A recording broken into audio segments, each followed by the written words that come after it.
Vous voyez que ça s'enchaîne ce matin, il n'y a pas de temps mort. Quand la technique est avec nous, en tout cas, il n'y a pas de temps mort. Delphine Fontenoy, chargée de mission au sein de l'association belge Espace Environnement. Bonjour, bonjour Delphine. Bonjour. Alors effectivement, je vais vous passer la petite zapette. Les apparences sont trompeuses. Vous représentez aussi un binôme, sachant que de l'autre côté de son écran d'ordinateur se trouve, et on va aller la rejoindre tout de suite, Gaëlle Cagna. Bonjour Gaëlle, est-ce que vous êtes avec nous ? Oui, bonjour. Bonjour, je vous présente rapidement. Vous êtes chargé de... Oui, on vous entend. Vous êtes chargé de mission Trame verte et bleue au sein de la communauté d'agglomération Maubeuge Val de Sambre. Souvenez-vous, si vous étiez avec nous dès 9h, on a entendu ce matin une allocution de son président Benjamin Saint-Huil. Gaëlle, vous êtes avec nous et c'est vous qui allez entamer cette prise de parole pour la présentation de ce dernier outil qu'on avait envie de partager avec vous qui nous regardez ce matin. On va aller du côté des cimetières et vous allez voir que c'est plus intéressant que ça n'en a l'air de prime abord. Quelle est la place de la nature dans les cimetières? Des observations participatives ont été menées dans le cadre du projet TVBU et vous, Gaëlle, de l'autre côté de l'écran et Delphine avec nous en plateau, vous allez nous présenter ça maintenant. La parole est à vous, Gaëlle. Très bien, merci. Donc, en effet, nous allons vous présenter deux projets issus du travail transfrontalier réalisé dans le cadre de TVBU en Air, donc sur les cimetières et sur l'implication des citoyens dans l'observation. Les cimetières, donc lieux de mémoire, occupent une place importante pour les communes, mais ils constituent aussi l'un des enjeux pour le développement de la nature en ville. Quels sont alors les défis à relever pour passer d'un cimetière minéral à un cimetière végétal ?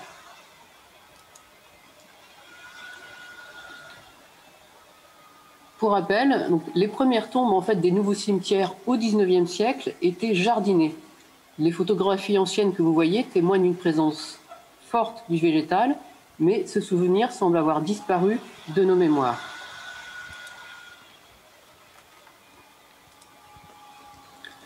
Nous avons en tête l'image de cimetières désherbés avec des produits phytosanitaires. Pourtant, cette situation est assez récente et ne remonte en réalité qu'aux années 60.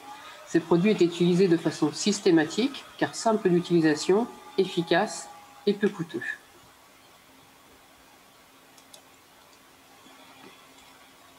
Pourtant, les pesticides, les biocides qui sont utilisés pour l'entretien des allées et des tombes polluent les sols, polluent l'eau et ont aussi des conséquences néfastes sur la santé de l'homme et sur la biodiversité.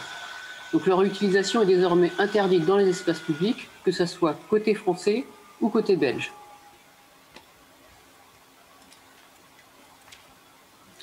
Comme je l'ai dit, les cimetières sont des lieux fort chargés émotionnellement. C'est à la fois un lieu de recueillement, des lieux de méditation, de mémoire.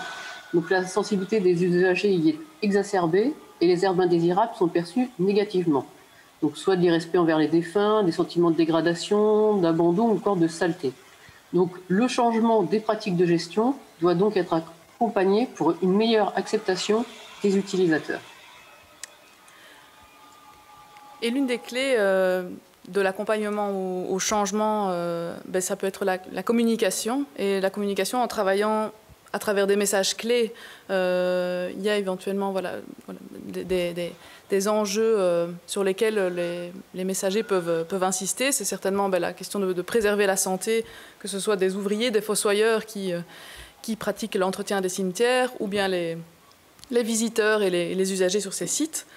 Préserver la biodiversité, ça c'est intuitif à partir du moment où ces pesticides ne s'infiltrent plus dans les sols ou dans les eaux souterraines. On va le voir à travers une série d'images, c'est améliorer le paysage et le cadre de vie dans ces sites sur lesquels la nature peut reprendre une partie de ses droits. C'est diminuer les coûts d'entretien, parce que paradoxalement, laisser plus de place à la nature peut réduire le temps qu'on y consacre en termes de gestion. Et puis finalement, c'est respecter les nouvelles réglementations. Gaëlle vient de le signaler.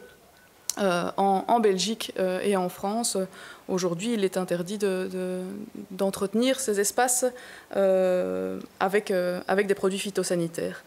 Alors, cette réglementation, du coup, elle pose deux nouvelles alternatives pour les gestionnaires, soit désherber autrement, désherber par des pratiques manuelles, des pratiques mécaniques ou thermiques, ou enherber pour ne plus avoir à désherber par la suite.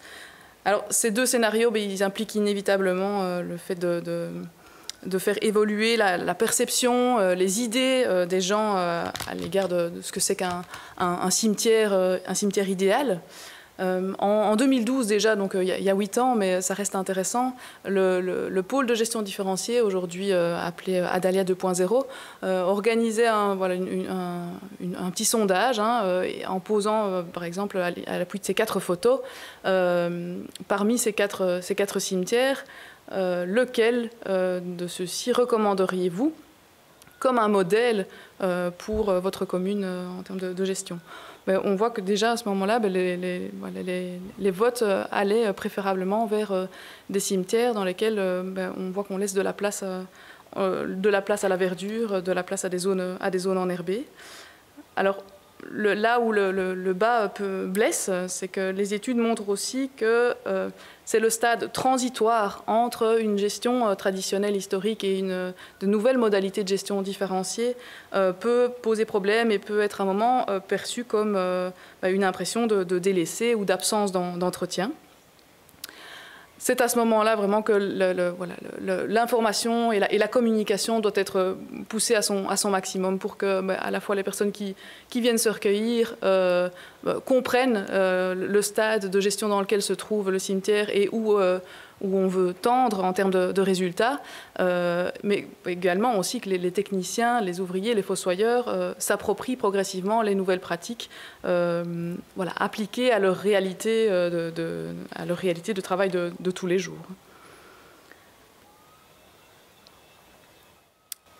Alors cette sensibilisation, donc elle peut se faire sur site ou à travers des messages ou des affiches, des panneaux, mais elle peut être de façon bien plus engagée à travers des temps en fait collectifs, que ce soit de formation, mais aussi peut-être des chantiers, des moments où à la fois les gestionnaires ou les personnes qui entretiennent ces espaces sont sur le terrain et y convient les citoyens pour organiser des temps de chantier et de pratique ensemble pour que chacun partage son regard et sa façon de vivre sa perception du cimetière.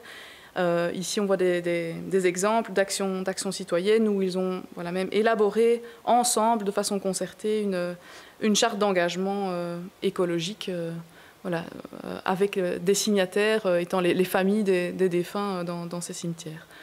Donc plusieurs alternatives sont possibles pour aller le plus loin possible dans cette communication et ce transfert de messages auprès des différents acteurs impliqués. Gaëlle, je te cède la parole. Donc l'un des outils classiquement pour arriver à s'inspirer, en fait, c'est d'aller voir ce qui se passe ailleurs en Europe. Là, les photos que vous voyez illustrent très bien que dans d'autres pays, les cimetières nature sont assez habituels. Et donc, aller voir ce qui a été fait sur d'autres territoires peut contribuer à convaincre les décideurs. Et c'est ce qui a été fait, en fait, dans le cadre du projet TVBE-ONER, où, dès le début du projet, il y a eu une visite de terrain des élus dans les cimetières de Namur, donc en Belgique. Et c'est d'ailleurs suite à cette visite que les élus français ont souhaité décliner le label Cimetière Nature sur leur territoire. Donc ce label qui est un label wallon. Et donc on a essayé de s'approprier justement en étant accompagné par différents partenaires wallons, donc avec l'accord de la région wallonne, l'association EcoWall, qui nous a aidés justement à expérimenter ce label de notre côté. On a adapté bien sûr les critères à notre territoire, même si c'est identique à 95%.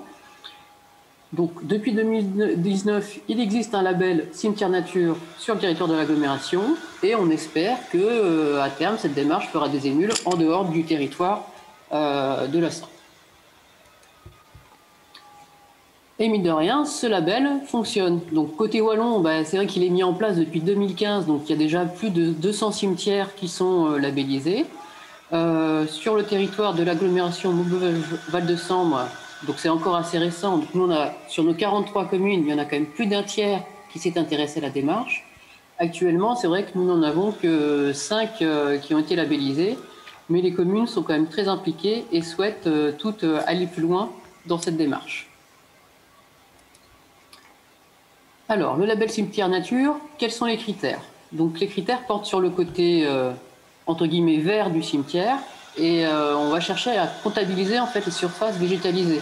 Donc on va en prendre en compte les allées enherbées, les tapis de plantes couvre-sol qui, outre d'apporter du vert, simplifient aussi l'entretien. Donc les photos que vous voyez là, voilà, ce sont des photos des communes, notamment sur Maubeuge, qui ont entre 2019 et 2020 fait évoluer leurs pratiques. Une attention est aussi apportée à la présence d'arbres, de haies, de massifs fleuris, mais donc fleuris avec des plantes vivaces et indigènes qui sont mieux adaptées aux conditions locales et de ce fait moins gourmandes en eau et donc aussi en entretien.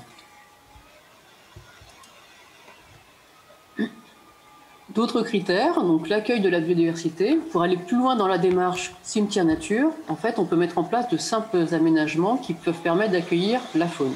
Ça peut être juste des tas de bois, des tas de pierres, avoir une fauche tardive, mais on peut aussi en complément installer des gîtes artificiels qui vont permettre de diversifier les habitats pour la faune, mais aussi constituer des supports pédagogiques pour organiser des animations auprès du grand public.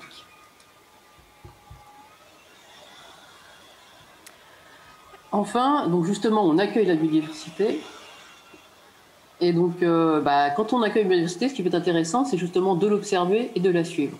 Et donc, la mise en place de suivi annuel de la faune et de la flore permet de montrer les effets des pratiques de gestion écologique sur la biodiversité. Et donc, tout ce qui est programme de sciences participatives constitue des outils idéaux pour former les agents et les citoyens à l'observation de l'évolution de la biodiversité et surtout l'évolution selon les pratiques d'entretien. Alors, plus globalement, dans TVB UNR, on a eu une volonté à attirer l'attention particulièrement sur cette question de processus d'observation participative, pas seulement dans les cimetières, mais dans tous les espaces, finalement, au sein d'une commune sur lesquels on peut espérer observer la nature, et en impliquant notamment les élèves de classe primaire, à l'occasion d'une campagne qui s'est déroulée simultanément en France et sur le versant wallon, Devine qui vient manger au jardin. Ça nous a permis donc de travailler avec un grand nombre d'établissements scolaires et d'élèves, mais pour progresser vers des messages de sensibilisation et de la formation de leur part, et puis assez vite de pouvoir leur permettre de vivre une expérience sur le terrain, jumelle à l'appui, d'aller observer ce qui, en fait, au bord de leur cours d'école peut être vu, et qu'ils deviennent à leur tour des témoins, des ambassadeurs de ce qui fleurit autour d'eux et de l'importance de les préserver et de faire passer le message. Plusieurs nous ont dit avoir reproduit ces démarches-là en rentrant à la maison avec leur famille, avec leurs parents. Ils se prennent au jeu de la part de responsabilisation qu'ils peuvent avoir en tant qu'observateurs eux-mêmes. Alors, plus largement, les observations participatives, elles présentent un potentiel formidable. On est tous nombreux à prendre plaisir potentiellement à observer la nature. Et dès ce moment-là, si cette observation peut d'une façon ou d'une autre être centralisée, on peut améliorer les connaissances sur la biodiversité et de facto mieux comprendre comment elle évolue et potentiellement la préserver ou la sauvegarder. Alors dans cette démarche, tout le monde peut trouver sa place, hein, à la fois des initiés et des experts dans les domaines de l'observation de la biodiversité ou de la nature, mais aussi des débutants. De nombreux observatoires citoyens existent. Vous voyez ici les logos de quelques-uns. Ils sont parfois aussi variés qu'il y a d'espèces à observer, qu'on observe un oiseau dans le cadre de nos activités ici sur TVBU, des plantes, des insectes pollinisateurs, la saison à laquelle on va l'observer, l'endroit géographiquement où on se situe en France, en Wallonie ou ailleurs, et puis son niveau d'expertise par rapport au sujet, on peut y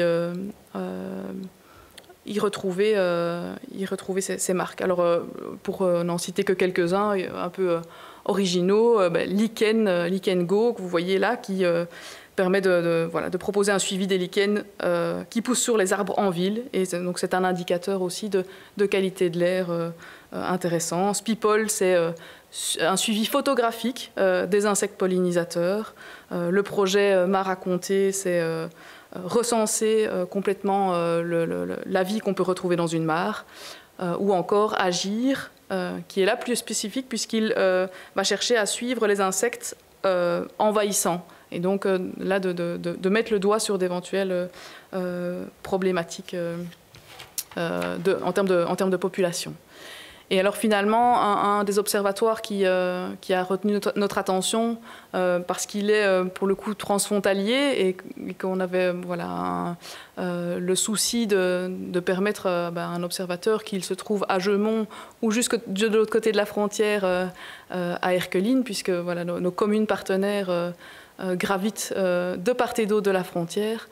C'est observation.org qui est un travail de synergie entre des volontaires à la fois qui observent, des instituts scientifiques et des organismes de préservation et de conservation de la nature.